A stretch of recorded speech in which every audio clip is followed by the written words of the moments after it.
I want to talk about the survey of hope.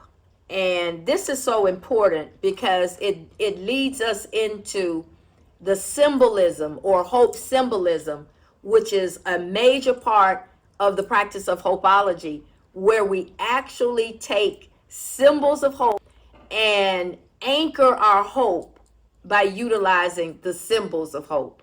So now I'm going to share with you the information concerning the survey of hope and then the symbolism of hope, because this is also a part of the foundation. And after that, we're going to have some fun and actually anchor some of the symbols of hope that have been identified and show you how to actually anchor those symbols and the reasoning behind some of them.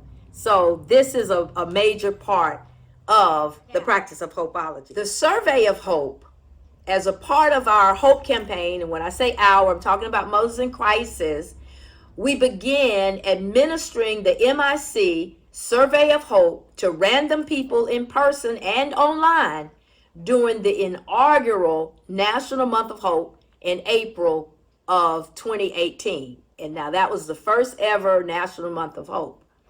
And we surveyed about between 300 and 500 people in person, where we would actually go out to some of the parks and just get individuals that were willing to participate. And I'll share a couple of those as a part of the training session so you can get an idea of how that worked. And we also did it online through SurveyMonkey. And it was very simple to do. And we asked four questions of everyone. The first question is, what is hope? And the second question, what brings you hope or makes you feel hopeful? Question number 3, what are some things that zap your hope or make you feel less hope or hopeless? And then, what do you experience when you are hopeful? What do you experience? Now, the results of the survey reveal that most participants feel children bring them hope, and babies in particular. A high percentage of participants also feel that other people and their own faith in God bring them hope. Many people state that negativity and negative people zap their hope. And this is so interesting. When asked about what people experience when they feel hopeful, answers vary from excitement and elation to peace and calm. Clearly, people experience hope in different ways because we're all different. It was such a blessing to be able to do those surveys, those in-person surveys, and I met so many different people from all walks of life. But talking about hope was something that was universal. It was something that everyone was able to join in, and they had something to say about, and they were willing to share what they felt about. April is the National Month of Hope, and as a hopeologist, what I do is I study hope. And one of the ways that we're studying hope is through our Mothers in Crisis survey of hope. We're asking people all around the nation these 4 questions that we've asked you today. Okay. So first of all, I want to say thank you for agreeing to allow your answers to be recorded, to be video recorded, so that we can use it and put it out there and post it out there and just kind of share the message that there is hope. Well, thank you. Okay, so I'm just going to ask you these 4 questions, and then you could just answer them in your own words. The first question is this: what is hope? For me, it's to strive for a better life for my children than I had, and hopefully for the future that they can strive further. Okay. And what brings you hope or makes you hopeful? Peace. Okay. All righty. And what are some things that zap your hope or make you feel less hopeful or hopeless? Negative verbiage. Okay. You know how you are. You're not worth anything. You know, you're not going to go any further in life. Yes. Okay. Now, think about the last time that you felt hopeful. What was the experience like for you? What did you experience? It was peaceful. Okay. Okay. Well, thank you very much. We appreciate it. We have some gifts that we'd like to give to you at this time, and we'll take a couple of pictures. Did you have anything else you want to say about hope? No, ma'am, but thank you very much for the work you guys all do. Okay. Well, thank you. Okay. Hey, I am so excited. My name is Rosalind Tompkins, and I am the Hopeologist, and I have with me today Crystal Parker. Crystal, who has agreed to share with us her answers for our Mothers in Crisis Hope survey. And this is so that we can continue with our hope campaign, because we're spreading hope around the world. Hope is so needed, especially now. So I'm just going to ask you these 4 questions, and then you just answer them in your own words, okay? All right. So number 1, what is hope? Hope is just being optimistic about the future and just kind of keeping an open mind and just having faith. So that's what hope means to me. Okay, very good. And what brings you hope or makes you hopeful?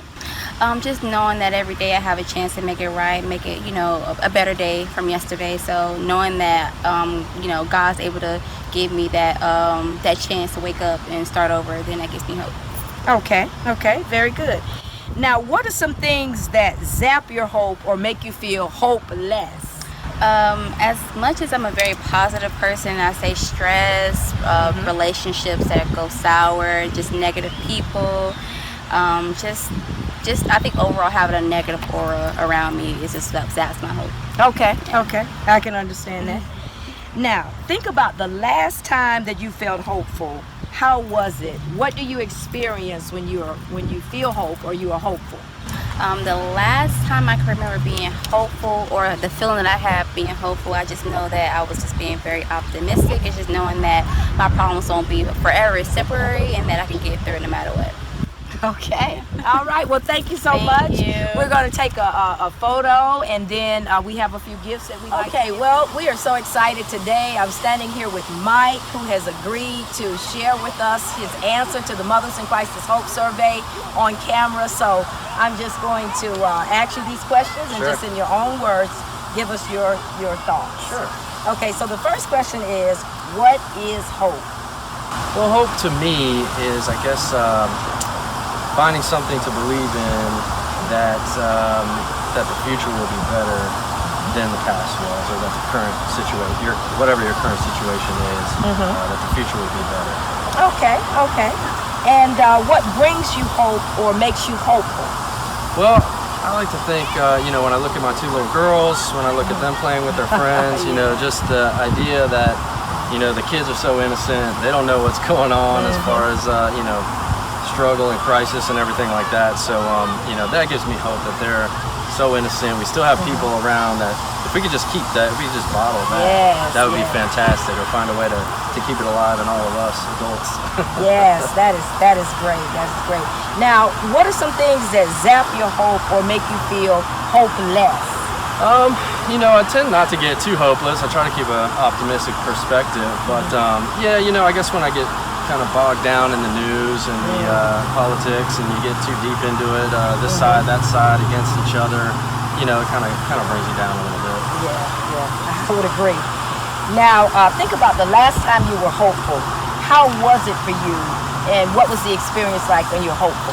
Well, when you feel hopeful, I think it kind of sets off things in your brain that kind of just, the endorphins or whatever it is. I'm no expert, but it just makes you feel happy. It makes you feel hopeful for the future, that, like I said, the future will be better than the past has been. And, that it's exciting to kind of take a little minute to, feel hopeful every day. If we can do that, then I think we'll be in a lot better place. Right. Well, I tell you, I like you, Mike. That was really good answers. Well, thank you. It was a pleasure to meet you guys. Thinking hope, because that's what this whole campaign is about. Sure. Thinking hope and then making hope connections. I'd like to get a photo with you, and then we have Absolutely. Hope is non-sectarian. We all need hope.